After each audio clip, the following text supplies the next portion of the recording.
खबरों के अंदर की पूरी खबर, हर खबर की सटीक पड़ताल, आपका भरोसा हमारी जिम्मेदारी। सच, साहस और सरोकार, यही है हमारी पहचान।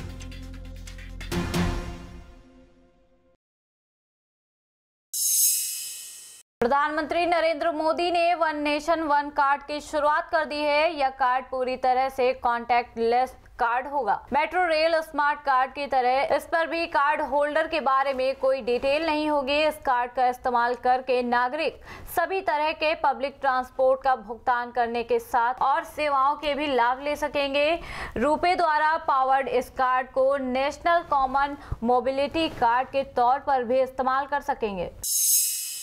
राम मंदिर बाबरी मस्जिद मामले पर मुस्लिम पक्षकार इकबाल अंसारी ने सुप्रीम कोर्ट के मध्यस्थता पहल को इनकार करते हुए कहा कि इससे पहले भी मध्यस्थता से सुलह करने के बावजूद भी मामले पर कोई नतीजा नहीं निकला था, जिसे लेकर हिंदू महासभा ने इस समझौते की प्रक्रिया से इनकार कर दिया। और इसी के साथ ही उनका कहना है कि इस मामले को सभी नेताओं ने एक राजनीतिक मुद्दा बना लिया है, जिस पर जल्द से जल्द सुप्रीम कोर्ट को ही फैसला करना चाहिए। सवाल जो है सुप्रीम कोर्ट का है, हम कोर्ट का सम्मान करते हैं। अगर कोर्ट ने कहा तो ठीक कहा है, लेकिन समझौता इससे पहले भी हो चुका है। आज भी जो है कोर्ट ने कहा है कि लोगों को बुलाया जाए, आपस में लोग मिल बैठ कर बात करें, लेकिन राजनीति करने वाले बहुत ज़्यादा हैं। अभी इससे पहले हिंदू महासभा ने कह दिया कि हम समझौते की बात नहीं मानेंगे। लोग जब यहाँ पहले से ही जो है यहाँ तैयार बैठे हुए हैं कि हम कहते हैं कि हम कोर्ट जो है समझौते की बात नहीं मानेंगे। हम लोग तो ये बार बार कहते हैं कि अगर समझौते की बात आती है तो वकील बुलाए जाएं, साधु संत बुलाए जाएं, जो है आलिम बुलाए जाएं और बुद्धिजीवी बुलाए जाएं, अधिकारी भी हों, और कोर्ट अपने यहाँ खुद ही बुलावे।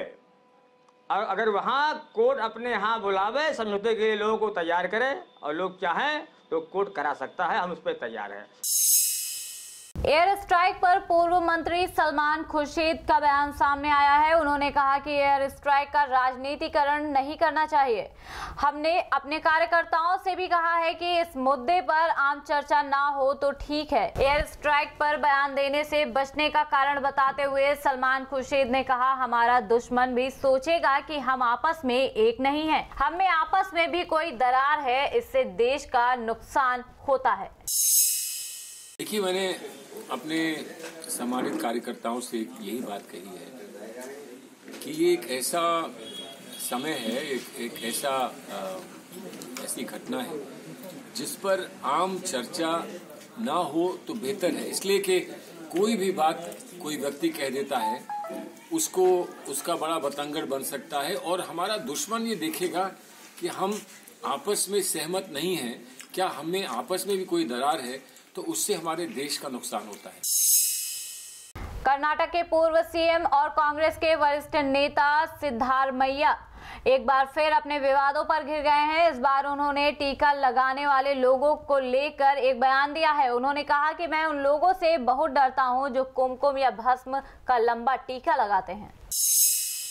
पुलवामा हमले और उसके बाद भारतीय वायुसेना द्वारा की गई एयर स्ट्राइक को लेकर सरकार में चल रही बयानबाजी के बीच विदेश राज्य मंत्री जनरल वीके सिंह ने सवाल उठाने वालों पर तंज कसते हुए एक ट्वीट किया है, जिसमें उन्होंने कहा कि रात 3:30 बजे मच्छर बहुत थे तो मैंने हिट मारा।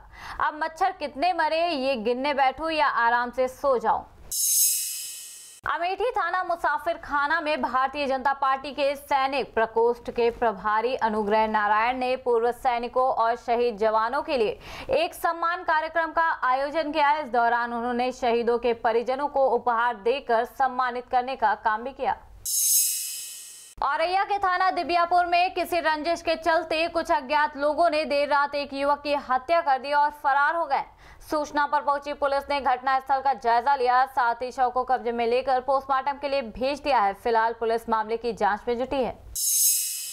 पंजाब में किसान मजदूर संघर्ष समिति के बैनर तले बड़ी संख्या में किसानों ने आंदोलन कर रेलगाड़ियों की आवाजाही रोक दी। उन्होंने सरकार से कर्ज की पूरी माफी, किसानों की जमीन की नीलामी रोकने, गन्ने की फसल का भुगतान देने में देरी होने पर 15% ब्याज दिए जाने की मांग की है।